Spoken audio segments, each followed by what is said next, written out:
Welcome to Kinderopia Read Alouds. I'm so happy that you're here today. I can't wait to share this wonderful book with you. Have you ever had a hard time staying in your bed at night? Today's book is all about why Ethan doesn't dare get out of his bed at night. Today we're going to read How I Met My Monster. Please make sure to like and subscribe below to hear many more Kinderopia Read Alouds. Let's read in 3, 2, 1. Kinderopia Read Alouds.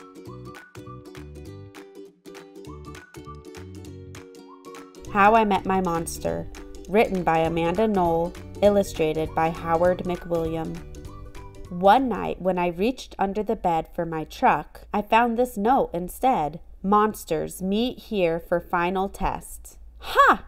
My parents were obviously trying to trick me into staying in bed. I didn't believe in monsters. So, I crumpled the paper, grabbed my truck, and zipped over to my garage. I heard some creaking and rumbling, but I wasn't scared. Our house always made noises at night. But then a voice under the bed scolded, "Stop that stomach rumbling, the child will hear you." Voices? Stomach rumbling? If this was part of my parents' trick, it was pretty cool. I peered into the inky blackness. 5 pairs of eyes blinked back. See? Now he knows we're here, the voice sighed. One of you has broken monster rule number 1. Maintain the element of surprise. This is no trick, I thought. There are monsters under my bed.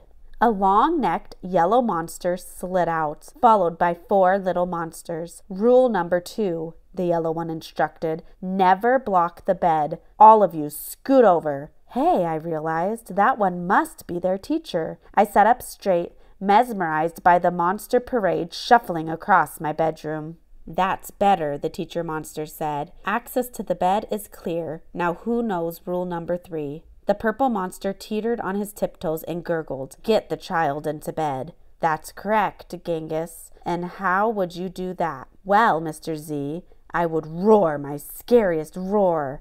All right, give it a go. Genghis took a deep breath, opened his mouth, and let out a tiny blurp. Stomach rumbling would have a better chance of getting me into bed than that funny little noise, I laughed. The child is right, said Mr. Z, shaking his head. That was not sufficiently scary. Genghis, I'm sorry. You're not the best monster for this child. There was some creaking as Genghis slunk beneath the bed.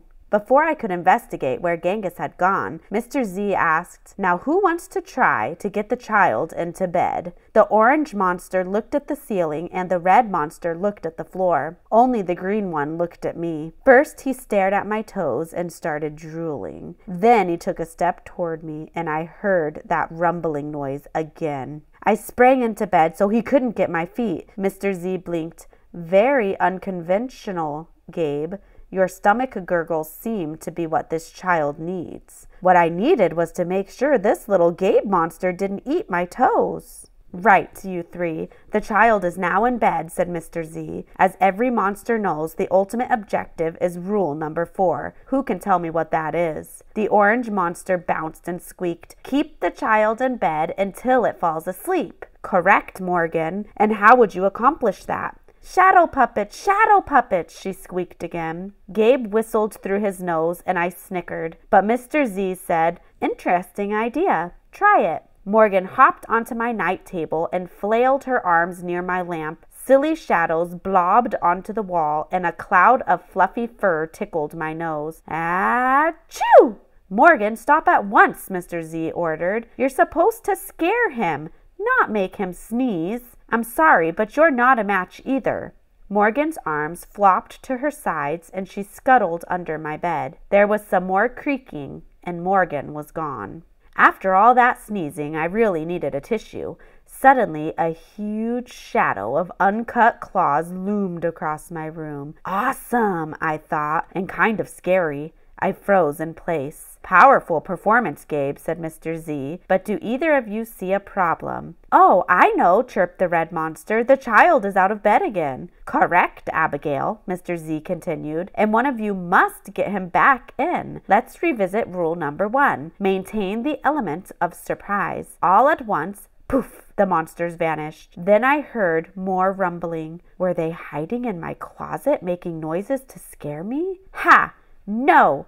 It was only my stomach grumbling. All this excitement was making me hungry. I tiptoed past the closet and peeked out the door. So far, so good. No monsters. Then I stepped over the squeaky stair and sneaked down to the kitchen. As I reached into the pantry, I heard some chattering behind me. I sure hoped it wasn't that toe-loving Gabe.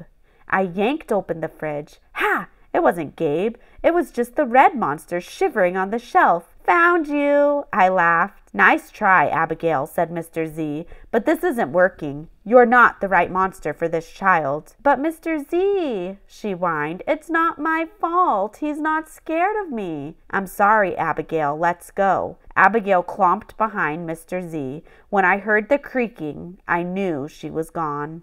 I grabbed some crackers and headed upstairs, wondering if Gabe was gone too. I munched all the way down the hall, then went into the bathroom to brush my teeth again. When I opened the door a minute later, Gabe was definitely not gone. He was right there, and he was huge. I charged into my room and slammed the door. When I leapt into bed, I knew my toes were safe. Whew! I was surprised to hear breathing under my bed. Ragged breathing and stomach rumbling. Hey, kid, Gabe growled. Good to see ya. I pulled my covers up tight. Now, if you don't mind, I'd like to start the evening with an ominous puddle of drool. I peeked over the edge of the bed.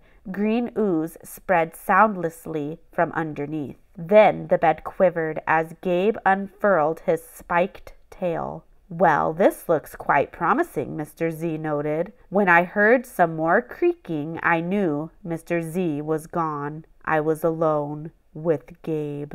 Gabe loomed over my bed and began sharpening his uncut claws on my bedpost. How'd you get so big? I gasped. Rule number 5, my friend, he explained. People food makes monsters grow, so thanks for the crackers. Got any toes I can munch? I scrunched in my feet so Gabe couldn't get them. This was way better than playing with trucks. No toes tonight, but you can have this, I offered, tossing a stuffed monster off the bed. Gabe dove for it. His soft, comforting snorts filled the room as he snuffled the toy. I shivered. Kid, I think this is the beginning of a beautiful friendship. No other monster can scare me like you, I giggled. Gabe was the monster for me. His snorts and ooze were perfect. I yawned, then shivered again. I was asleep in no time.